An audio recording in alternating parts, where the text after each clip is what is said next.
my friends, and welcome back to our channel. Home is where our heart is. My name is Dane, author of the series of books Knowledge to Forage. I hope you're having a beautiful day wherever you are in the world, and thank you all for joining me here today where it's the break of dawn, and I'm absolutely blessed to be spending my morning out basking in the sights and delights of the beautiful sunflowers. Sunflowers are very special flowers. They can grow up to huge sizes.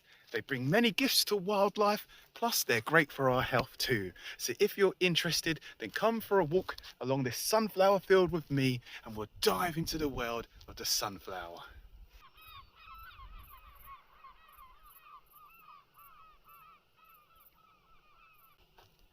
Would you just look at this incredible sight? An entire field filled to the brim with sunflowers. Now, sunflowers are in the Asteraceae family. What family is this? The daisy family. And they come in many different shapes, sizes and colours. There's around 70 different types of sunflower that grace this good world. Firstly, you have the little dwarf sunflowers that you can plant in a pot, and then you have the giant sunflowers that could grow all the way up to 20 or even 30 feet tall. The world record sunflower is 30 feet tall. How incredible is that? And these sunflowers go by the names of things like the skyscraper sunflowers, the American giant, or the Russian mammoth. And there's also colourful sunflowers too. You have the little Becker sunflowers with their orange halo, the Moulin Rouge sunflower with its red petals, the strawberry blonde with its pink creamy petals, and the autumn coloured sunflower known as the Earthwalker. There's also even more unique looking sunflowers too, such as the teddy bear sunflower with its fluffy petals.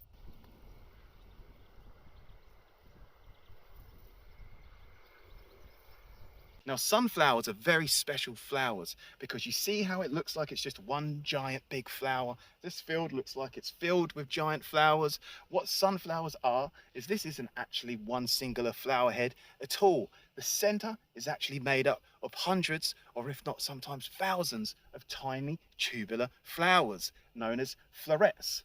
Now, these florets, these flowers, once pollinated, will develop into the sunflower's seeds. And they aren't just placed randomly, scattered around within the center of the sunflower.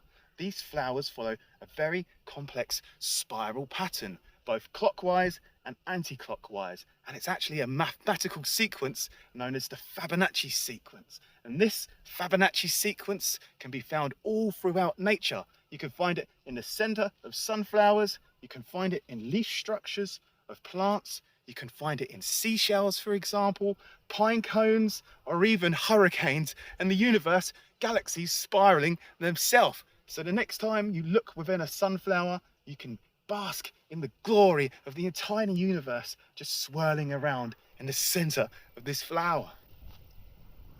So the larger the sunflower, the more flowers it can pack within this complex pattern. Small flowers, small sunflowers can contain hundreds, large ones can contain thousands. And as you can imagine, that means that the sunflower itself is a great blessing to wildlife. Many bees, butterflies, flies, and beetles visit the sunflowers for their sweet nectar treats and pollen. And once pollinated, these florets, these flowers will transform into the sunflower seeds. And these seeds are enjoyed by birds such as the goldfinch.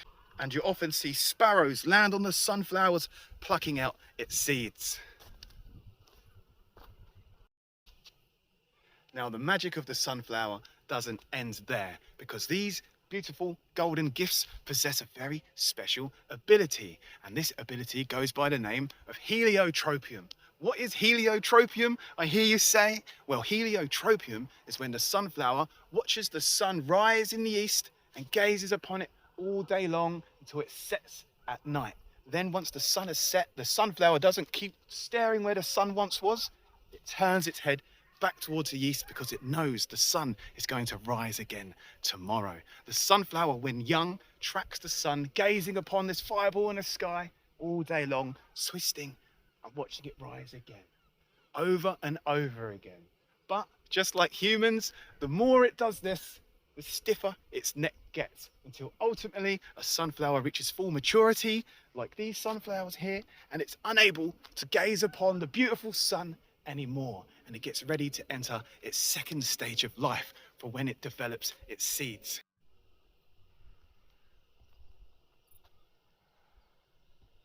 Now the sunflower is native to North America, and this beautiful, big, glorious flower used to grow in the wild across much of the United States. Can you imagine these just growing in the wild, these big yellow flowers? Now this was until the Native Americans around 3,000 years ago began to harness the health benefits and food of the sunflowers. They began growing sunflowers. And then travelers across America encountered these Native Americans and traded seeds for these big, beautiful flowers and spread them across the world. And now sunflowers are grown in many places, such as across Europe. Now the entire sunflower is edible, but it's the seeds that are the true gift of the sunflower. You wouldn't want to eat any other part of the sunflower. It's coarse with hairs and it's not very nice, but its seeds are rich in natural oils and they can be eaten fresh. You can roast them. They're a famous roastable snack across the world, sold in like little crisp packets. You can of course press them into sunflower oil. This is one of the most famous, most popular cooking oils in the world. Or you can blend the seeds up to make a peanut butter alternative. And it's in the seeds of the sunflower where the health benefits lie. You see, sunflowers are rich in a natural oil, which is a healthy fat, and it's packed full of vitamin E and magnesium, as well as vitamin B6. Now, vitamin E is a great gift from nature because it's a powerful anti-inflammatory, and it's also really good at healing our skin, supporting skin health. Whereas magnesium is a fantastic mineral that can help us to sleep, help our muscles relax. If we have restless legs, we can take magnesium and this will help calm down our muscles and our legs. It can help treat spasms and cramps, as well as even reducing symptoms of anxiety. Now, what I love about minerals is their fascinating journey that they make on their way to our body. You see, minerals are created by things such as weathered rock, and it's the flowers that draw these minerals up through the soil to sustain their own life and then encapsulate them in their bodies, in their seeds, in the sunflower's case, and then we come along and consume them and get the benefits of these minerals that are vital for our life. Now, as you can probably imagine, these tall, big, glorious, bright, cheery flowers caught the attention of our ancestors. Firstly, these flowers, we can't help but feel joy when we're around them. Sunflowers just make us feel happy. This field of sunflowers, I was up here the other day, and you can see tens, maybe even hundreds of people visiting all day long to take a selfie. This is why sunflowers are often used to symbolize happiness, joy, and positivity. But my favorite tale that connects with the sunflower goes all the way back to ancient Greece in Greek mythology, and this story is called The Legend of the Sunflower. Now the story tells that once upon a time there was a water nymph named Clytie, and Clytie loved to garden. One day she came out in the garden to tend her flowers with her long blonde beautiful blonde hair and big brown eyes, when suddenly she was awestruck because she saw Apollo, the god of the sun, soaring across the sky. It was said that Apollo would soar across the sky every day from east to west because he had a palace in the west, just like the sun, and he had a golden chariot that was made of ivy. Clytie was awestruck at Apollo and fell deeply in love with him, but Apollo did not love her in return. But Clytie couldn't let go of this love and watched Apollo soar across the sky day and night without break. She didn't go home, she didn't eat, she didn't drink, she just waited to catch a glimpse of Apollo as he soared across the sky. This ultimately annoyed Apollo, this nymph staring at him every single day. So one day he thought, I'm going to scare her away. So he aimed his golden fiery sun arrow down at Clytie and shot the arrow, expecting her to move. But she was so infatuated with Apollo that she didn't move, and the arrow struck her in the head. But to Apollo's surprise, she didn't die. What happened to Clytie was she transformed into the world's first ever sunflower. And it's said that this is why the sunflower watches the sun rise and set every day, because it's Clytie gazing upon Apollo.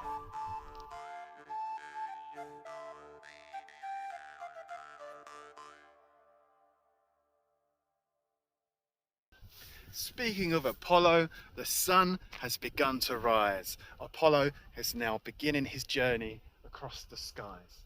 As always, people, it's been a pleasure. Don't forget to do all them modern world things such as like, comment and subscribe to this channel. All the engagement this video gets helps YouTube to show it to more people. This means we can continue to create our nature inspired education. If you'd like to own all the knowledge just like this in big book form, check out our awesome series of books, Knowledge to Forage. Sign up to our Ko-fi if you'd like to receive our monthly educational subscription packs. They're fun, colourful and engaging, but most importantly of all, take care of yourselves, and I'll see you all next time.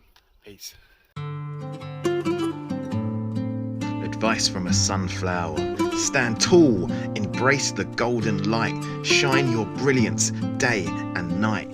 Even when the clouds obscure the sky, remember the sun still soars by. Root yourself deep in the earth's embrace. Share your strength, your warmth, your grace. But beware the winds that lead you astray. Don't follow shadows, find your own.